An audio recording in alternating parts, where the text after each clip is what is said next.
बिहार में नीतीश कुमार ही होंगे सीएम। 19 या 20 नवंबर को शपथ ग्रहण समारोह संभव है। नीतीश कुमार के नेतृत्व में नई सरकार बनेगी। कल सीएम पद से इस्तीफा नीतीश कुमार देंगे और जल्द ही 10वीं बार सीएम पद की शपथ लेंगे। तो कुल मिलाकर देखिए अब ये लगभग अब तय हो गया है कि अब अगला चेहरा, यानी कि देखिए कई कयास सीएम चेहरे को लेकर लगाए जा रहे थे, लेकिन अब ये फाइनल कि नीतीश कुमार ही बिहार के अगले सीएम होंगे और 10वीं बार वो शपथ लेने वाले हैं। यानी कि 19 या 20 नवंबर को शपथ समारोह होगा जिसमें सीएम के तौर पर नीतीश कुमार ही शपथ लेते हुए नजर आएंगे। तो कई चर्चाएं चल रही थी। जब नतीजे सामने आए तो ये भी कहा गया कि अब क्योंकि बीजेपी बड़ी पार्टी बनकर उभरी है तो कहीं ना कहीं सीएम को लेकर सस्पेंस जो है वो बना हुआ है और ये भी कहा गया कि हो सकता है कि अब सीएम जो है वो बीजेपी से हो। लेकिन अब तमाम कयासों पर विराम और नीतीश कुमार ही अगले सीएम होंगे बिहार के, यानी कि एक बार फिर से बिहार की कमान नीतीश कुमार के हाथ में ही होगी। और 19 या 20 नवंबर को बताया जा रहा है कि शपथ समारोह होगा जिसमें शपथ लेते हुए नीतीश कुमार नजर आएंगे और 10वीं बार वो शपथ लेंगे। और इसी के साथ ही लगातार देखिए पटना से लेकर दिल्ली, दिल्ली से लेकर पटना बैठकों का दौर चला और लगातार गहन मंथन के बाद ये तय हुआ है कि नीतीश ही बिहार के अगले सीएम होंगे। यानी कि सहमति बताई जा रही कि सबकी, और इसके बाद एक नाम पर मुहर लगी है। हालांकि विपक्षी दलों की तरफ से देखिए कई बार हमला भी किया गया और ये कहा गया कि बीजेपी जो है नीतीश कुमार का इस्तेमाल कर रही है। नीतीश कुमार के हेल्थ को लेकर भी, उनके स्वास्थ्य को लेकर भी कई बार चुनाव के दौरान कई बार बातें ये कही गई कि दिमागी तौर पर स्वस्थ नहीं है नीतीश कुमार। तेजस्वी यादव की तरफ से ये स्टेटमेंट सामने आया था और कई बार हमलावर भी देखिए महागठबंधन के तमाम नेता नजर आए जब नाम सीएम के तौर पर नीतीश कुमार का सामने आ रहा था। लेकिन अब साफ तौर पर यह हो गया है कि नीतीश ही अगले सीएम होंगे बिहार के। शैलेंद्र हमारे साथ तमाम जानकारी के साथ जुड़े हुए हैं। शैलेंद्र, कई चर्चाएं, कई कयास लगाए गए, विपक्षी दलों की तरफ से भी लगातार सीएम को लेकर कई सवाल भी उठाए गए, लेकिन अब यह तय हो गया है कि नीतीश कुमार ही शपथ लेंगे सीएम के तौर पर। जी बिल्कुल, लगभग तय है कि नीतीश कुमार ही की ताजपोशी होगी, यानी वो 10वीं बार बिहार के मुख्यमंत्री बनेंगे। और सबसे बड़ी बात यह है कि पिछले ही कार्यकाल में यानी 2020 से 25 के बीच में ही उन्होंने सबसे ज़्यादा समय तक बिहार का मुख्यमंत्री रहने का जो श्री कृष्ण सिंह है उनका रिकॉर्ड तोड़ा था। और अब ये कहें कि बिहार के जो मुख्यमंत्री हैं यानी सबसे ज़्यादा समय तक मुख्यमंत्री रहने वाले नीतीश कुमार ही हैं। और 2005 के बाद से लगातार वो कहें कि 9 बार शपथ ले चुके हैं, 10वीं बार शपथ लेंगे और ये चीज़ें लगभग तय हो चुकी हैं। आज भी जो कहें दिन में ये बैठकों का दौर चलता रहेगा, आज भी चीजें होती रहेंगी, जो मेल मुलाकातों का दौर चलता रहेगा। और जाहिर सी बात है सरकार गठन करना है तो उससे पहले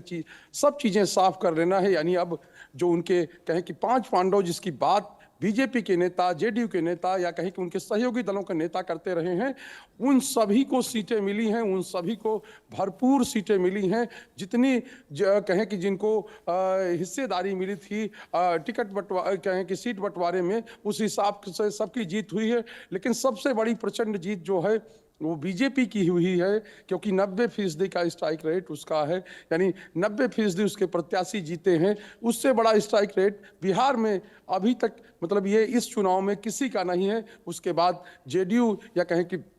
और उसके बाद एलजेपी और अन्य दलों की बात आती है। बिल्कुल। और शैलेंद्र, क्योंकि देखिए स्ट्राइक रेट बीजेपी का काफी अच्छा रहा है, 101 सीटों पर चुनाव लड़ी और जो सीटें जीतकर बीजेपी आई है, वाकई में देखिए कहीं ना कहीं ये माना जा रहा है कि प्रदर्शन बहुत ही ज्यादा इस बार बीजेपी का अच्छा रहा है। ऐसे में जब बड़ी पार्टी बनकर बीजेपी सामने आई तो ये कहा जाने लगा कि सीएम अब बीजेपी से ही होगा। तो क्या जब नीतीश कुमार का नाम सामने आया है तो सबकी सहमति इस नाम पर है? बिल्कुल, सबकी सहमति है। कल शाम को ही पूर्व केंद्रीय मंत्री हैं या कहें कि बीजेपी के कई नेताओं से बात हुई तो उन्होंने कहा इसमें शक कहाँ है, इसमें गुंजाइश कहाँ है। नीतीश कुमार ही नेतृत्व कर रहे थे, नीतीश कुमार ही नेतृत्व करते रहेंगे। और जेडीयू की ओर से तो पहले से ही एक नारा लगाया जा रहा है 2025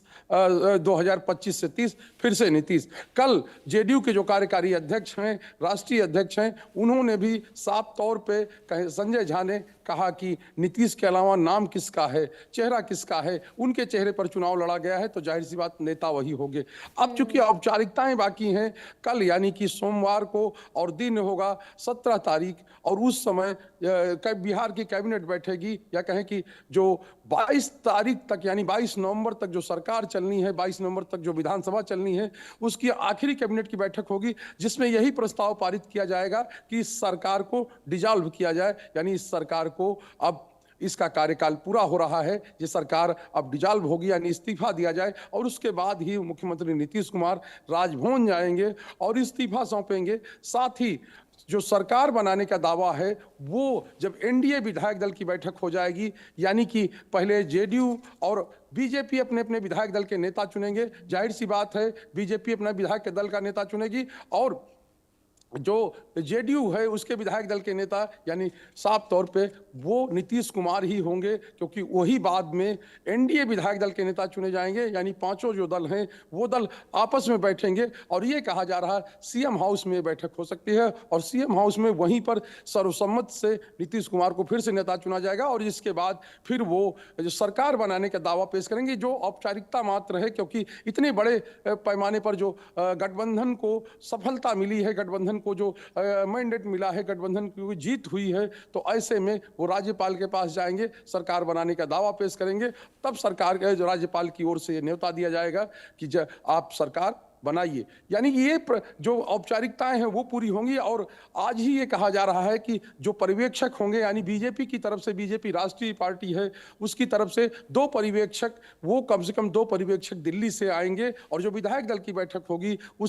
उनकी निगरानी में वो बैठक होगी, और उन्हीं की ओर से ये घोषणा की जाएगी कि विधायक दल का नेता कौन होगा, विधायक दल का सर्वसम्मत से नेता किसको चुना गया है, और जाहिर सी बात है वही पार्टी को फिर लीड करेगा, चूंकि सबसे बड़ी पार्टी बीजेपी है। ऐसे में बीजेपी पार्टी को कौन लीड करता है, जैसे अभी सम्राट चौधरी जो हैं वो डिप्टी सीएम हैं, और एक तरह से कहा जाए उनका जो आवास है, सरकारी आवास है 5 देश रत्न मार्ग, वही जो है सत्ता की धुरी बना हुआ है, या कहें कि बीजेपी के जो जितने विधायक हैं, या कहें जितने नेता, जितने लोग हैं, प्रतिनिधि हैं, वो सब अभी जो जा रहे हैं वो सम्राट चौधरी के आवास पर ही तमाम बैठकें हो रही हैं, तमाम बिल्कुल। और देखिए बैठकों का दौर तो लगातार चल ही रहा है, क्योंकि मंत्रिमंडल का क्या स्वरूप होगा, कौन कौन इस बार शामिल होते हैं, क्या स्ट्रैटेजी अपनाई जाती है, ये भी देखना होगा। लेकिन कहीं ना कहीं देखिए शैलेंद्र, महागठबंधन को संदेश देने की साफ तौर पर कोशिश हो रही है, क्योंकि चुनाव के दौरान हमने देखा था तेजस्वी यादव ने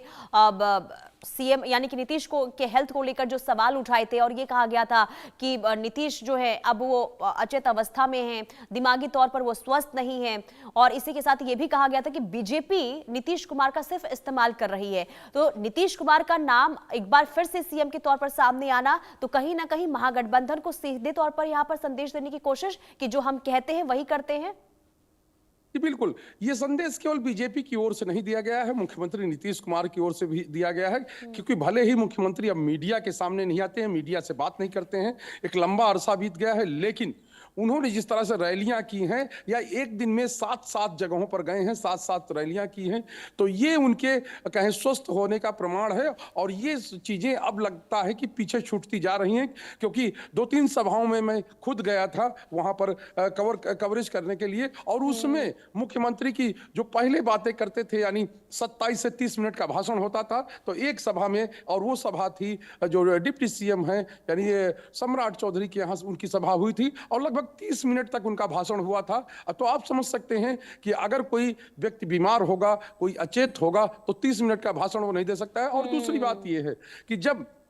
मतदान संपन्न हो गया, और मतदान संपन्न होने के बाद मुख्यमंत्री 2 दिन बहुत सक्रिय रहे, यानी कि जो जिस तरह से 12 और 13, और उस समय वो चाहे मंदिर में जाना हो, चाहे मजार पर जाना हो, चाहे गुरुद्वारा में जाना हो, और चाहे पार्टी ऑफिस जाना हो, और चाहे नेताओं से मुलाकात करना हो, यानी कि वो ललन सिंह के यहाँ भी पहुंचे, वो विजय चौधरी के यहाँ भी पहुंचे, और इस तरह से एक संदेश देने की कोशिश उनकी तरफ से की गई कि नहीं, सब कुछ ठीक ठाक है, और जेडीयू के नेता, बीजेपी के नेता तो तो ये कहते ही रहे। और एक बात यहाँ और, क्योंकि जब से स्वास्थ्य को लेकर बात शुरू हुई, जब से स्वास्थ्य को लेकर चर्चा शुरू हुई है मुख्यमंत्री के, तब जब ये पहली बार हुआ है तो उस समय आरजेडी ही साथ में थी, आरजेडी ही सत्ता में थी। तब आरजेडी की तरफ से कोई सवाल नहीं उठाया जाता था, कांग्रेस की तरफ से कोई सवाल नहीं उठाया जाता था, और वाम दल हैं उनकी तरफ से कोई सवाल नहीं उठाया जाता था। लेकिन जैसे ही सत्ता बदली, जैसे ही मुख्यमंत्री नीतीश कुमार ने एक तरह से कहा जाए उनसे नाता तोड़ा, और उसके बाद सवाल उठने लगे।